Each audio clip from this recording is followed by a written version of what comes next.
Já que, pô, se você se impressionou é porque a parada era real, né? Um combatente em situação de guerra, ele desembarca da traseira do blindado e ele já desembarca com pulo. E assim que ele toca ao solo, uma mina terrestre aciona e ativa nas pernas dele. Era uma mina pessoal, não era mina de carro. Então a gente sabe que o objetivo ali era lesar o Lesar, combatente, né? Causar uma baixa grave, mas que talvez não viesse a óbito. imediatamente a óbito, né? Imediatamente a Que o óbito. objetivo é tirar ele e tirar mais dois, né? Pra ajudar Tira ele, né? ele de combate e mais dois socorrendo, né? E aí o que que acontece? Esse combatente, em 2 segundos, ele me saca um torniquete, aplica na perna direita, que foi a perna mais atingida, né? Dá pra ver que está uma situação bem grave, rasteja até a porta do blindado e o companheiro, que não desce, obviamente, para não ser Alvejado também. alvejado, alguma situação, puxa ele para cima. Cara, como é que funciona na prática pro cara se auto-aplicar um Vou te torniquete? falar, cara, esse é o tipo de situação que, se não tá filmado, é possível de dúvida, é passível de dúvida, porque é muito difícil você pegar um camarada, uma pessoa comum, né, no nosso meio aqui, ter esse ímpeto e ter essa resposta a esse evento traumático. Quando você tem um evento desse aí, meu chefe, você descompensa, você desaba, né? Sobretudo, você percebendo, visualizando o teu membro inferior em frangalhos. É exatamente assim, em frangalhos, Exatamente, exatamente, a cena é exatamente a gente essa. chama de lasanha, né? Eu gosto de falar, Ah, lasanhou a perna do cara. Eu não vou falar nem em dor, porque dor é uma coisa, não é mensurável, né?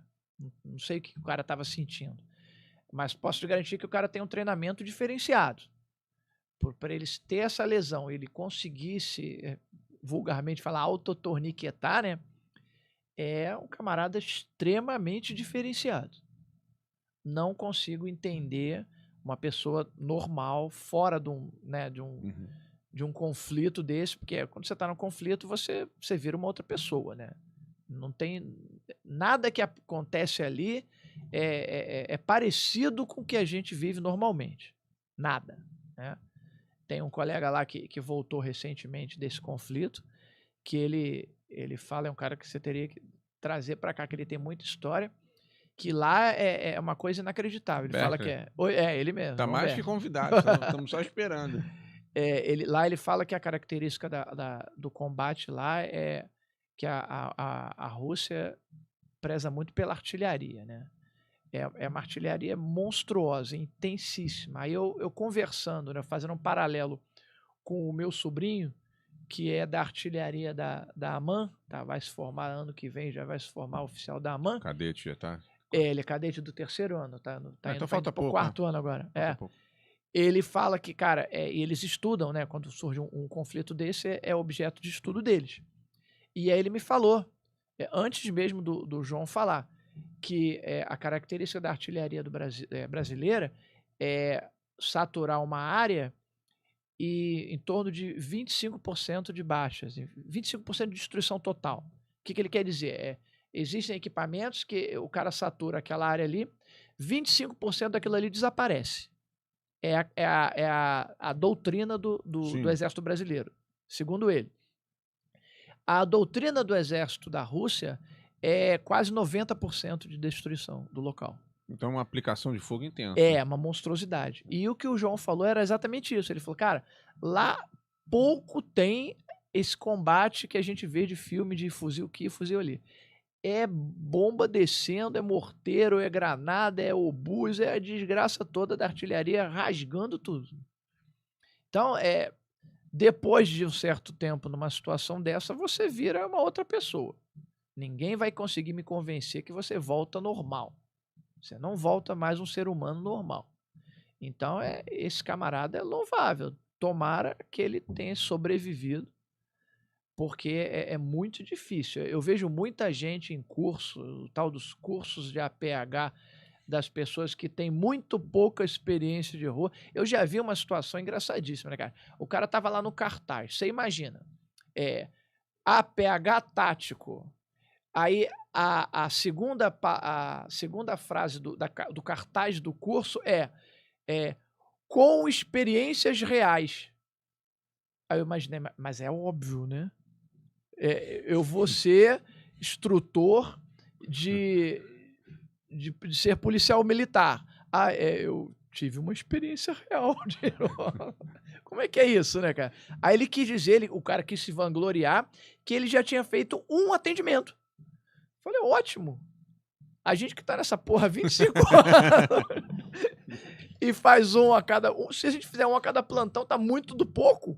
Pô, nem isso. O que tu contou é 5, 6 num plantão. E aí eu falei, cara, é aquele caso, né, que o cara se apropria de uma bibliografia, de uma internet, de um YouTube da vida e acha aquilo ali maneiro. Fala assim, eu vou ensinar esse troço também, vou meter que sou instrutor de APH. E foi vender um curso. E vai vender um curso e vai ter gente que vai pagar, cara. Tem nego que é... Se for fazer curso com o Major Bento. O cara é rei de marketing. Tem gente que faz cada coisa inacreditável. E aí, quando você vai ver o conteúdo, é isso, né, cara? O cara vai aprender a se auto-torniquetar, vai aprender... Cara, o torniquete é um equipamento, obviamente, salva vidas. Não é ele que salva a vida. Né? Quem faz uso toda dele. uma estrutura de saber o que usar, quando usar, por quê, né?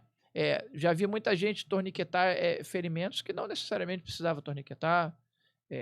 E aí filma, tirei onda. Talvez fosse um exagero ali. Um exagero, nada contra. Não piorou a situação, né? Mas foi um baita de um exagero.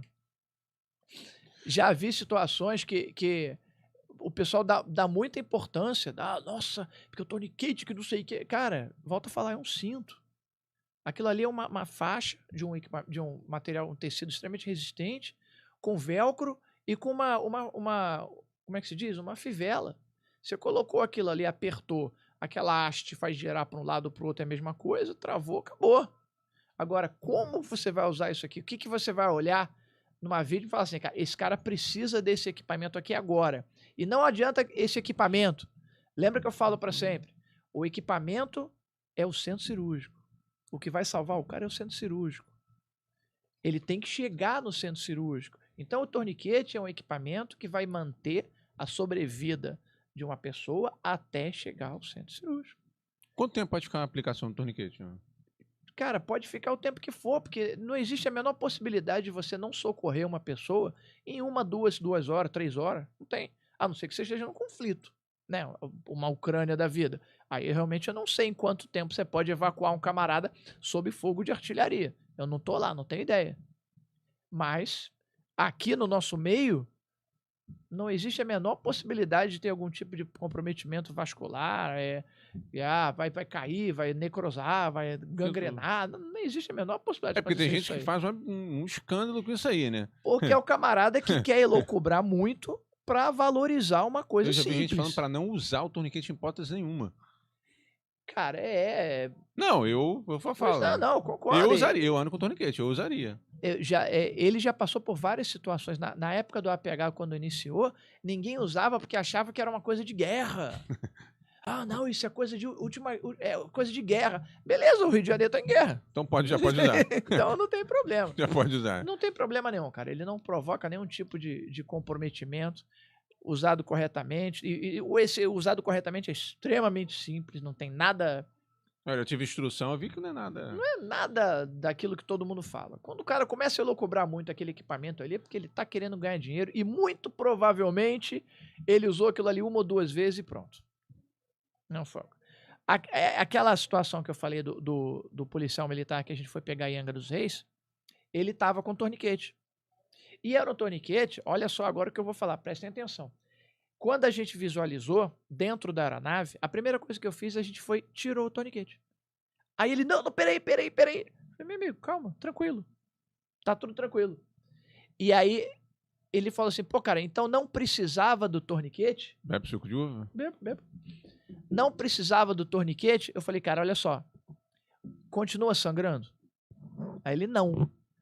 Mas sabe por que o cara colocou o torniquete? Porque você estava em cima de um morro. Você chamou um helicóptero que vem do Rio de Janeiro. Os caras que estavam te socorrendo, eles estavam preocupados em apontar o fuzil para o inimigo. Então o torniquete naquela situação, obrigado, era o quê? Era menos uma preocupação. Eu cesso o teu sangramento e posso voltar a combater. Exatamente. Eu não preciso ficar preocupado com o teu sangramento. Eu vou exagerar, eu vou deixar não sangrar aqui e vou me preocupar com a segurança de todos os outros, porque eles estavam em cima de uma comunidade, era um descampado que já tinha acabado a comunidade, mas ainda era o mesmo morro. Então ali justificava ele, pô, então foi isso. Eu falei, foi, cara. Os caras foram muito bons, porque eles travaram, era uma fratura aberta, para a ideia, o osso estava exposto aqui da canela, né? E não estava sangrando muito. Né? Aquele sangramento que justificasse um torniquete imediato, não ele ia morrer. Não. Mas olha a perspicácia dos caras da PM lá. Pô, vamos colocar esse troço aqui, deixa ele ali. Menos um problema. Menos um problema, porque o bicho ainda tá pegando, é zona vermelha. Então foi perfeito, cara. E era uma situação que se alguém com pouca experiência visualizasse, fala, pá, não precisava. Que exagero. Exagero, Mas na hora a situação pedia esse tipo de pedia atuação. esse exagero, porque o foco era a segurança deles ali. Analisar o caso concreto ali. Exatamente. E tem situações que você vê, o pessoal até gosta de filmar, camarada com um sangramentozinho bobo, meteu um torniquete ali. Cara, nada como uma compressãozinha, uma elevaçãozinha resolveria o problema.